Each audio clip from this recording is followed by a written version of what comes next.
Wing Chun is one of the most feared close-range martial arts ever created. Built around fast strikes, relentless pressure, and brutal efficiency, this Chinese fighting system was designed to end fights as quickly as possible.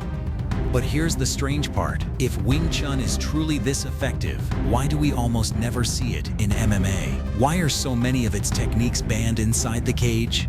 Today, we're breaking down the dark side of Wing Chun and the dangerous techniques many believe are simply too destructive for modern combat sports. Wing Chun is far more than just a fighting style. It is a martial art deeply rooted in Chinese culture, philosophy, and the idea that intelligence can overcome brute force.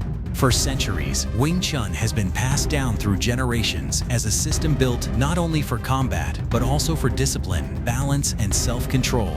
Originating from southern China, Wing Chun was developed during a time of chaos and conflict, when ordinary people needed practical methods of self-defense. Unlike many traditional martial arts that were designed for large battlefields or military warfare, Wing Chun was created for survival in tight spaces and real-life confrontation.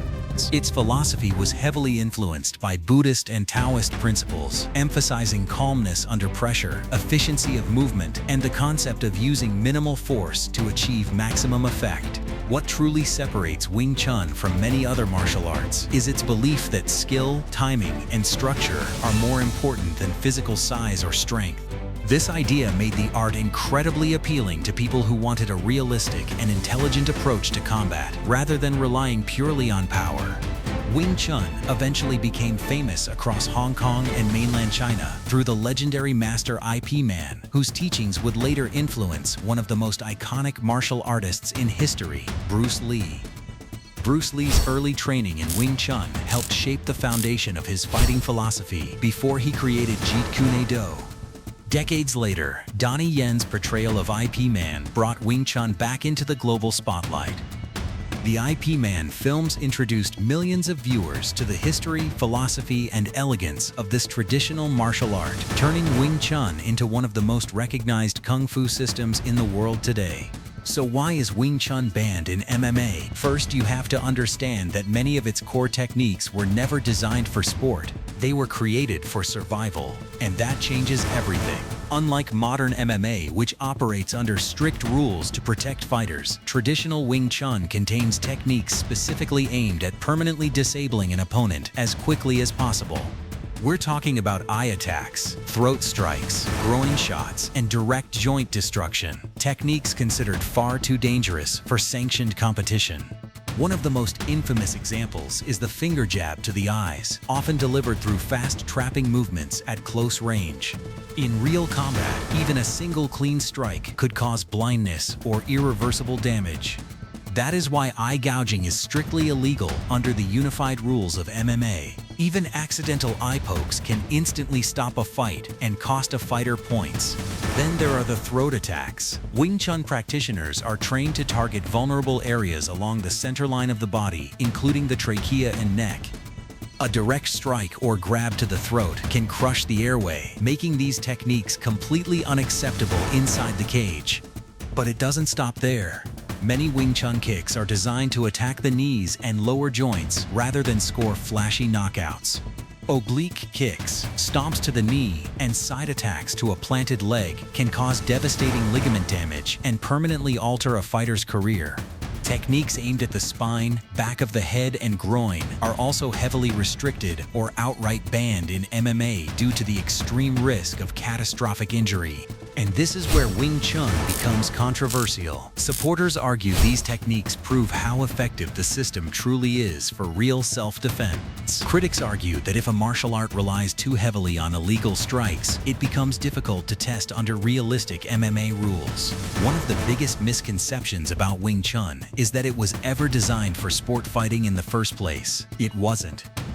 Wing Chun was built for survival. Its purpose was never to win points, entertain a crowd, or survive 5 rounds inside a cage. It was created for real-world self-defense, where fights are fast, unpredictable, and brutal. That philosophy is exactly why Wing Chun feels so different from most martial arts used in MMA today. Unlike combat sports that rely on gloves, distance management, and strict rules, Wing Chun focuses on ending a confrontation as quickly and efficiently as possible. The system is built around centerline control, meaning practitioners constantly protect and attack the most vulnerable path of the body. Instead of throwing wide punches or flashy kicks, Wing Chun fighters attack through the shortest and fastest line possible. One of its most dangerous concepts is simultaneous defense and attack. Rather than blocking first and countering second, Wing Chun teaches fighters to do both at the same time. A practitioner can redirect an incoming strike while instantly firing back with rapid punches, elbows, palm strikes, or trapping movements.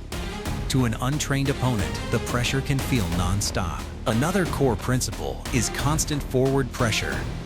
Once Wing Chun fighters find an opening, they are trained to overwhelm the opponent with relentless attacks, never allowing them time to reset or recover. The goal is not to score points. The goal is to neutralize the threat immediately, and this is where the controversy begins. MMA was designed as a competitive sport with rules meant to protect fighters. Wing Chun, on the other hand, contains techniques originally developed for survival in real confrontations.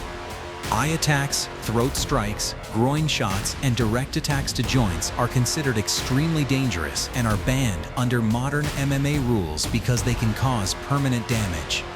There is also another major problem: ground fighting. Wing Chun specializes almost entirely in close-range stand-up combat. It was never designed around wrestling, takedowns, or Brazilian Jiu-Jitsu style grappling. In MMA, once the fight goes to the ground, pure Wing Chun practitioners often struggle against fighters trained in submissions and positional control.